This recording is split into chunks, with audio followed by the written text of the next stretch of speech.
আবারও ভাঙড়ে আইএসএফ কর্মীদের মারধরের অভিযোগ উঠল তৃণমূলের বিরুদ্ধে। হ্যাঁ,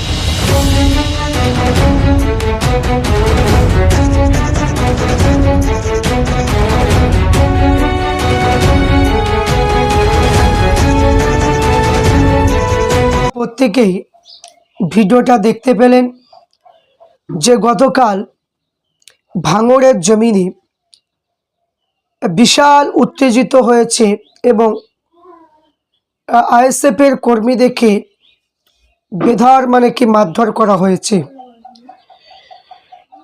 এখানে ভাঙড়ের জমিনে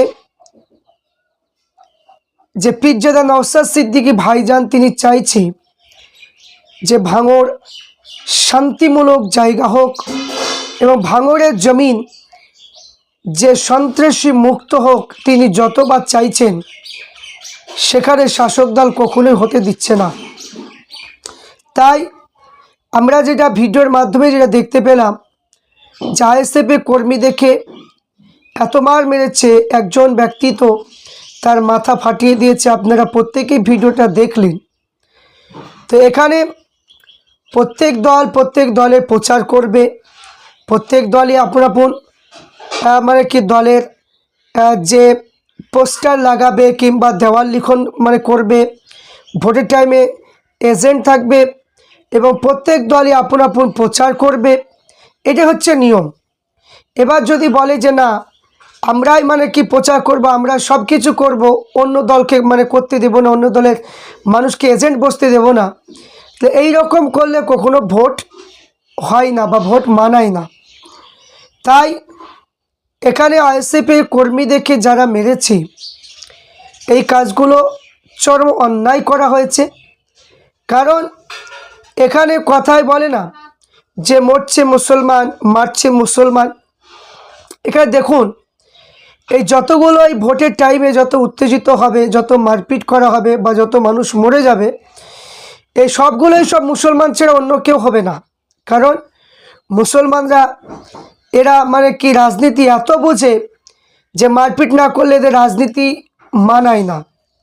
এই জন্য এই যে ভাঙড়ের জমিনে দেখতে পেলাম, খবরে দেখতে পেলাম যে দুটো মানুষ অলরেডি আপনার বোমা বাঁধতে গিয়ে দুজন মারা গেল, মৃত্যুবরণ করলো। আপনারা প্রত্যেকে সে ভিডিওটা দেখেছেন।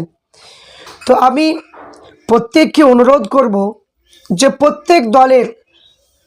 প্রত্যেক দল যার যেটা ভালো লাগছে সে সেটা করছে, কোনো অসুবিধা নেই। কিন্তু একটা কথাই আমি বলবো যে সাধারণ মানুষগুলোকে আমি একটা কথাই তুলে ধরবো, জিনিসটা একটু বোঝার চেষ্টা করুন। আপনি পরের জন্য কেন মরতে যাবেন, পরের জন্য কেন মারামারি করতে যাবেন? যে আপনি একটা কথা ভুলে যাচ্ছেন, যাদের জন্য আপনি মরতে বসছেন তারা যখন ভোটে জিতবে তারা বসে বসে 1 লাখের অধিক বেতন পাবে, আর আপনি তার জন্য কেন মরতে যাচ্ছেন? এইগুলো মুসলমান কবে বুঝবে আর কবেই বা শিক্ষা পাবে? এইগুলো এত বলা পরেও কোনো পরিবর্তন দেখতে পাওয়া যাচ্ছে না। ইসলামের জন্য ইসলামকে টিকে রাখার জন্য, ইসলামের জন্য যারা আক্রমণ করতে বসে, সেই সমস্ত কাজগুলো আটকানোর জন্য যদি কেউ মরে যায় বা শহীদ হয়ে যায়, ওই ব্যক্তি জান্নাতে যাবে।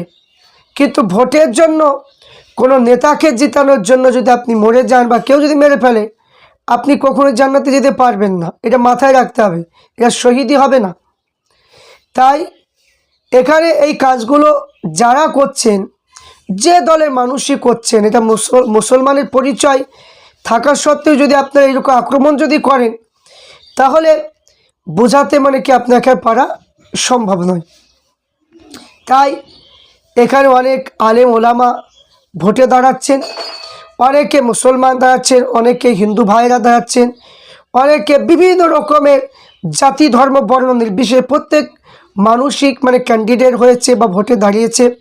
প্রত্যেক যে এখানে দলের মানুষকে আমি আন্তরিক শুভেচ্ছা অভিনন্দন জানাবো, যে প্রত্যেক দলে যারা ক্যান্ডিডেট হয়েছে প্রত্যেককেই জানাবো তবে একটা কথাই হচ্ছে সবচেয়ে দুঃখের বিষয় যে আপন আপন এখানে যে ভোটের প্রচার মানে করবে, মিটিং মিছিল হবে, সব কিছুই হবে, কিন্তু এই যে দলাদলি বা দ্বন্দ্ব বা বিভিন্ন রকমের মারপিট করা, মানুষ মানে কি মরে যাওয়া, এই যে কাজগুলো, এগুলো একদমই এটা ঠিক হচ্ছে না। তাই সাধারণ মানুষগুলোকে বলবো যে আপনি গরিবই থাকবেন, যে আপনি যে মাঠে খাটেন চাষি হয়ে থাকবেন। আপনাকে যে আপনি ভোট মানে করে দেবেন বলে যে আপনাকে যে ধনী ব্যক্তি বানিয়ে দেবে বা আপনাকে বড় পদে বসিয়ে দেবে, এটা নয়। আপনি মাথায় রাখবেন, ভালো করে একটু বুদ্ধি খাটান, ভালো করে একটু বুদ্ধিটা লাগান।